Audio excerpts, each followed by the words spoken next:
skip tracing property owners is known to be a manual and tedious task, but it doesn't have to be. By leveraging the Scrapeak API, you can skip trace property owners in seconds. In this video, I'm going to use the Scrapeak API to automatically get contact information like phone number and past addresses using Python. You will be able to retrieve relevant off-market data fast and at scale. My name is Ariel Herrera, your fellow data scientist with the Tech and Real Estate channel, where we bridge the gap between real estate and technology. For this tutorial, we will be taking it step by step so that even if you are new to Python, it will not be overwhelming. My mission with this channel is to simplify success for you and ideally help you avoid a lot of the mistakes I made in my 4-year investor journey. And so I want to help you build a data-driven business with APIs to improve your processes. And if that's exciting for you, be sure to hit the like button so we can reach more people, and be sure to subscribe for new videos every single week. All right, let's get started. So right now I'm on Scrapeak's home page. Scrapeak is a company that provides web scraping services, and I've worked with them frequently for my own web scrapers that I was looking to build. So what is web scraping? When you go to a website and you look to gather information, so for example, if you go to Redfin and you're looking to gather home property details, well, you might need to copy that information down into a spreadsheet. But with web scraping, you can automate that process by extracting the data from the web page and being able to utilize it in some programming language and ultimately feed it down to, say, an Excel file, so you're able to view everything in one spot without taking those manual steps. So previously, I've shown how to use Scrapeak relative to some of the other scrapers that they have. So if we go to the scraper store, we could see that the most popular is the Zillow scraper. I've had videos on how to use the Zillow scraper as a Python developer, as well as someone who is a non-coder, and how to extract this information programmatically. For example, getting all listings for a particular city with just a few lines of code or a click of a button. Scrapeak has some other web scrapers available, but the one that we're going to touch is their newest one yet, which is the People Search Scraper. Now, time and time again, I had gotten the questions from the audience of you guys asking, how do I actually automate, say, using True People Search or getting information for property owners at a low cost using a programming language and an API? Previously, there wasn't really that much I could offer at this stage. I knew that Batch does skip tracing as well and has an API, but it's a little bit of a high cost. So I worked in conjunction with Scrapeak as a request to get this People Search Scraper based on the demand from this channel. So what does this scraper do? If we click it here, we could see that the supercharged skip tracing with our People Search Scraper find contacts, profiles, and more instantly and accurately than you would if you were doing this manually. And you could get data, millions of rows, at your fingertips. So it's really a game changer for real estate investors looking to scale and automate their processes. You can try this API for free on a monthly basis. If you're looking to, say, scrape maybe 1,000 different property owners, then you would need to go to a paid plan. But you could start off with the free version for Scrapeak. So make sure you sign up here. No credit card required to get started. So in order for us to use this API, it's best to have some sort of case study. So from our last video, we went over how to find a property owner using True People Search. So as a refresher, we were looking at Cleveland, Ohio, and we wanted to see how we can find motivated sellers. One of the ways you could find motivated sellers is through pre-foreclosures. Now, these are individuals that own their home, but for some reason were not able to make payments on their mortgage. After this occurs for several months at a time, usually 60 to 90 days, they will be met by their lender of needing to put the property up for auction to recoup the money for the lender. And when this happens, it's really hard for the property owner because they're going to be displaced, right? They're going to have their property owned by another individual and ultimately have to vacate. So what you can do, if say you are a wholesaler, this example, you could try to reach out directly to these property owners, help them in their situation, make it beneficial on both ends, be able to get the property under contract, for example, and then be able to give that off to an investor who benefits them too, because they're able to get the property at a lower cost and can maybe work with this homeowner. We just went over the landscape of what pre-foreclosure is, what a wholesaler may do to help both the homeowner as well as bring a contract to an investor. But how do we actually find these deals? From our last video, we used Bard to find what the county was for Cleveland.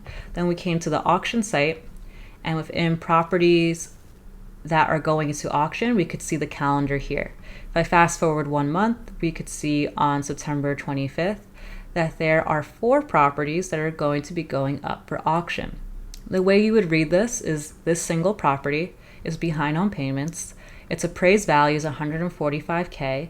The opening bid is $96,000. Now in this scenario, we aren't looking to maybe purchase this property. We're more so looking to get it under contract and to talk to the property owner. So we want to find the owner of 4110 West 143rd Street. We can take the manual approach of looking up the owner on True People Search, but as you know, the Tech and Real Estate channel, we don't do things manually because we automate. So here's where we're going to plug in the API and be able to get this data. I'm going to shift over now to Google Colab. And if you're brand new to Python, that is okay. I have a series of videos of Python from beginner all the way to hero that it's for free on YouTube. And if you'd like to even expand your knowledge, you can take my course as well. So I highly suggest to check that out before you watch this video, but either way, I'll go through it step by step so that you can absorb it. In this case, I'm in Google Colab, which allows us to program in Python. It's made by Google, and we don't have to have Python installed on our machine at all. This is all running on the cloud. So you would come to the link below and click File and save a copy in Drive. Make sure you have your Scrapeak API as well and use the link below for a future discount. So I'm going to start off by installing packages. We're going to use string similarity, and I'll detail that a little bit more, but first just press play or do Shift Enter to run the cell. Next, we're going to import the packages we'll be referencing. So requests will help us to request data from the API to get that contact information. Pandas to work with the data in a data frame. GetPass for a password. Files to download this data to a CSV file so we can open it up in Google Sheets or Excel. And then the fuzzy wuzzy string matching libraries too. Next, I'm going to run this cell so that we can enter our Scrapeak API. So I'm going to copy my API key that I already have handy, and you should have as well, to run this cell. And as I previously explained, our case study is looking at pre-foreclosures. We want to get, for the list of pre-foreclosures that we have, who the property owner is and what their contact information should be. So here I have actually copied over the information from this auction, so these 4 properties, into a dictionary here. Previously, I've had videos on how to web scrape this data automatically with Python. However, for this case, I'm just going to work with our sample data set as quickly as possible and input this manually. So from what we see over here, 4110 West 143rd Street, and we see that property address match as well as the location. And if I run this here, you could see we have appraised value and opening bid as well. I transformed this dictionary into a data frame with rows and columns, so it's a little bit easier to observe. So we have our addresses. We now want to get possible property owner and contact information. I have here the API docs linked. Under search for address, we could see that we have the ability to get information on a contact based on just the address. We can use this to track trends, obtain accurate, up-to-date details. On the right-hand side, we could see that we have an example request in Python, and we have a response example. This will include the full name of the individual associated with this address, their location, age, as well as current home address, and we'll get contact information like phone as well. So you can copy this directly or follow the steps that I have within this notebook. So I'm going to set my address for this first row here to a variable called address, and location, which is the city, state, and zip code. We will iterate through each of these rows later, but let's just first work through one single example. For my API endpoint, I have this specified here, which for scrapers, it's the people search. Parameters, there are 4 that I'm inputting: API key, the search by, which we're searching by address. You could search by name as well as phone as too. Then location, we have listed here as well. So we're passing in our variables.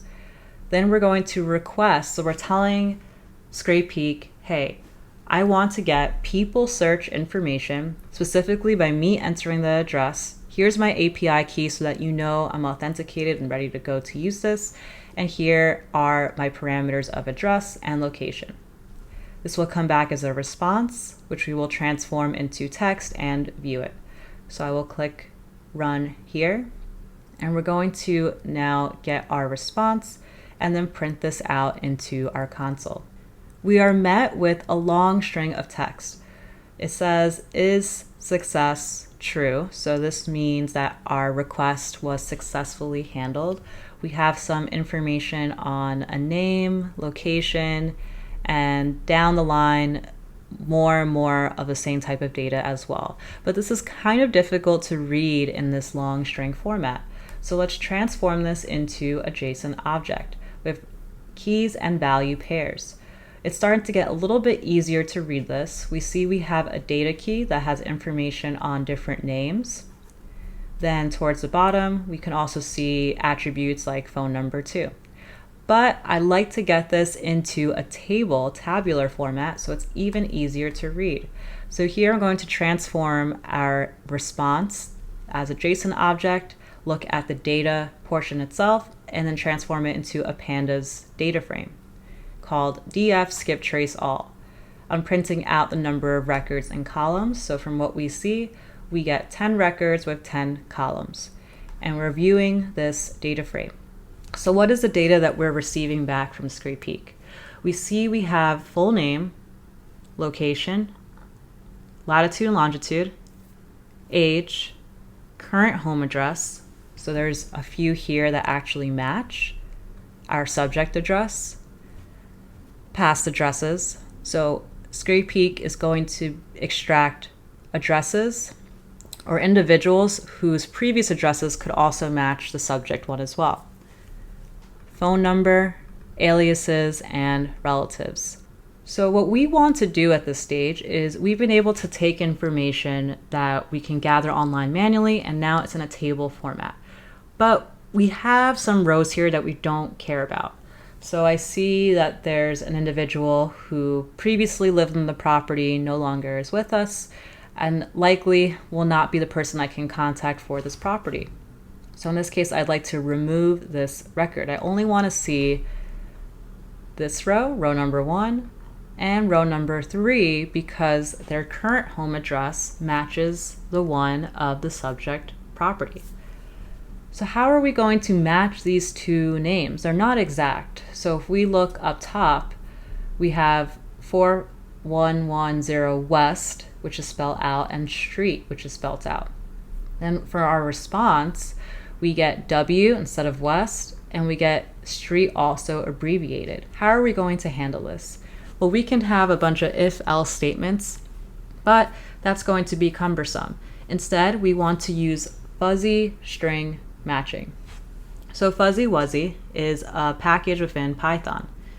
The fuzz ratio and fuzz partial ratio are two string similarity features, and the fuzz ratio measures the similarity between two strings by comparing the number of matching characters and a number of differing characters. The fuzz partial ratio instead considers the longest common substring between the two strings.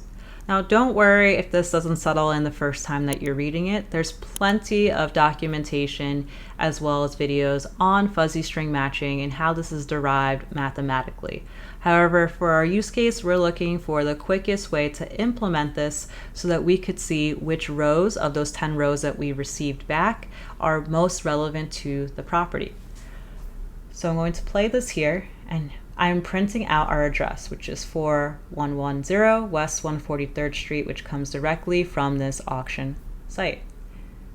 Then I have our similar address. So I copied over the address that we see here in row 1 and printed it here. So you could see, as I mentioned, that West is abbreviated in the second string for address, and street is a little bit different as well. So to make sure that these strings can map or match to one another as closely as possible, I'm going to do a little bit of formatting here of using upper to uppercase all the words that I have in my similar address string, split it by the comma, so right here, and grab the first element, which would be this piece. So when I perform this and I print out this similar address, we could now see that my address here has now been truncated and looks a little bit more similar to the one up top. I now run this through both the fuzz ratio and the partial ratio. We could see I get a similarity score of 81 for the first and 80 for the second, which is great. It's been able to help us detect how similar these strings are to one another. Now I want to apply this to all of the rows, not just to this one single example. So I'm now copying my data frame, and I'm going to create 2 new columns. One, which is the ratio score, so it's performing the same step that I did here, but now I'm doing it to all of the rows in my data frame that I have up top. My second is rank. I want to rank which ones have the highest similarity score so that I could select the first one. So let's first run this without my filters and execute this cell. We could see now for each single row, we have a fuzz ratio score. This takes in the address that I search for and the current home address. We could see that there's also a ranking of which ones are closest to similarity, so having the highest score from 0 to 100. There are 2 that have a rank of 1. This is row 1 with 81 of a fuzzy ratio score, and row 3 as well. Now for row 3, we don't get any contact information here. There's no phone number associated. So I have a filter set up where I only want to observe the fuzz ratio where it's 1, so the most similar string matching, and phone where it is not null, so phone has to exist, otherwise I can't contact this owner, right? So let's rerun this cell, and now we could see that for that specific address that I asked to get information for Scrapeak, I got 10 rows. I then used some string similarity to see which rows are most similar to that address, and I've been able to filter down the 10 only to 1. And that's the power with programming. Now this is great on a one-off basis, but what if I wanted to apply this to all 4 of these auctions, of all these properties? Could I do this in a more systematic way? And yes, of course we can. And we have now 2 functions. So in order for us to do something that's repeatable, we need to put it into a function. Otherwise, we would be copying and pasting the same code each and every time, which is not efficient. So we have 2 of our functions here. One, which is getting the data from Scrapeak. What we need to input is our API key, our address, and location. Then it's going to perform the same steps of grabbing the data and transforming it into a JSON object for us. Our next function is taking that JSON object, the key value pairs, and putting it into a table similar to how it was done here. When we put that into a table, we want to make sure we're also adding those 2 new features, fuzz ratio score and fuzz ratio rank. We can then filter down similarly to how we did on those that have a high ratio score and are ranked as number 1, having a phone number in place. So I'm going to execute this cell by pressing play. And what I'm doing now is I'm going to iterate through these rows. So what are these rows? If you remember, for our pre-foreclosures, we have 4 different addresses. So what I'm telling Python here is iterate through every row. So we have 4 rows here, iterate through each one. Address is going to be that address column, and location will be from the location column. Print for me which address and location you're grabbing so I can keep track what's going on. Then call the first function to go get the response for the contact information. Transform this into a data frame, do some filtering, and ultimately append this into a list. I will then take the list of all of these and put them together. So let's try running this cell now. I'm going to press execute. And now it's getting data for the first, the second, the third, and then lastly, our 4th address that we listed in our data frame. Once these are all grabbed, it's going to be put into that transform JSON object and then also into a list, which is now complete. Only a few seconds. So let's join this list into a single data frame, which we could see here. We now have for each property, we have the closest current home address that matches for that property. This now has truncated our search of having to go manually to find property owners and quickly allows us to see which ones are most similar to the property so we can target those individuals without spending money on those that may never be associated with the property. We're able to get those matches. And if we like, we could download this to a CSV file and maybe have someone on our team go reach out to these owners. So great job. You've been able to use the Scrapeak API for people search to be able to simplify your process of finding homeowners as well as phone numbers so that you can systematize your business and help them as well. There's also 2 more endpoints that I didn't touch, but I put the documentation here in case you were interested, which is searching by name, as well searching by phone number. So you could use this example code too. Now, what if you decided instead of being a wholesaler and putting things into contract, you actually wanted to purchase your first investment property and work with the tool that was easy to use? Then check out Coffee Closers, which is a company that I co-founded with 2 other individuals, each of us being skilled in different areas in tech and having a tool that's actually built by a real estate investor. Here's an example of a property. You can come to our detail site and be able to see accurate rent rates and look at how your cash flow would change month over month based on the relative price that you go for asking. So if it's more of a buyer's market, you could likely get a discount as well. We have some information on the left-hand side, which can give you a little bit more clarity as to whether a property has more opportunity, like if you can add a bedroom or if it's an ADU as well. Now, taking a step back, you could also observe the whole city. So maybe you're brand new to, say, Cleveland, Ohio, but you've heard on various podcasts it's an up-and-coming area to invest in. You can quickly see what areas have higher cash flow than others, as well as those that are deemed to be more A neighborhoods or C neighborhoods, and which ones are actually emerging. So I'm super excited to be able to release this product alongside my co-founders. If you have any questions on this or relatively around people search and APIs, feel free to reach out directly in a tech and real estate Facebook group where we have experts alongside myself that can help answer questions. And it's a great community just to get onboarded with how you can leverage technology for your business. All right, I'll see you in the next video. Thanks.